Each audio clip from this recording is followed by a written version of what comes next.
શું તમને હાર્ટ એટેકનો ડર લાગે છે? તો આ વિડિયો તમારા માટે છે.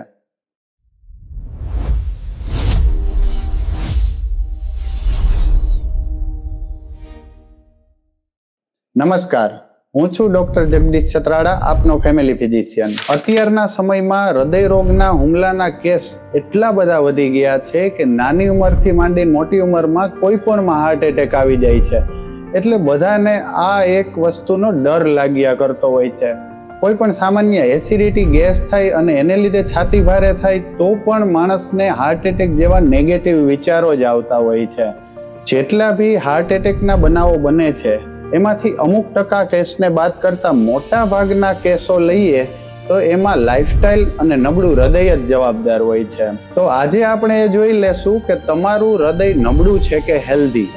એના માટે તમારે સીડીના પગથિયા 4 માળ સુધી એક ધારા ચડવાના છે. જો તમને 4 માળ સુધી આરામથી ચડી શકો તો તમારું હૃદય હેલ્ધી છે. અને જો પહેલા કે બીજા માળ સુધીમાં તમને થાક લાગવા માંડે, ગભરામણ થવા માંડે, પરસેવો વળી જાય તો સમજી લેજો તમારું હૃદય નબળું છે. તમને ખબર પડી જાય કે હૃદય આપણું નબળું છે તો તમારે કાર્ડિયોલોજિસ્ટને બતાવી હૃદયના અમુક રિપોર્ટ કરાવવા પડે.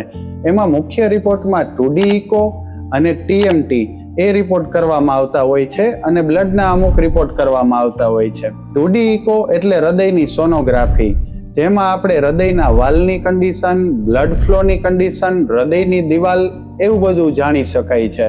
અને TMT એટલે ટ્રેડમિલ ઉપર તમને ચલાવીને, થોડું ફાસ્ટ ચલાવીને અને દોડાવીને એક હૃદયનો કાર્ડિયોગ્રામ કાઢવામાં આવે છે. અને આ કાર્ડિયોગ્રામ ઉપરથી હૃદયની આખી મૂવમેન્ટ નક્કી થાય છે અને એના ઉપરથી કાર્ડિયોલોજિસ્ટ એ નક્કી કરે છે કે તમારા હૃદયમાં કંઈ પ્રોબ્લેમ છે કે નહીં.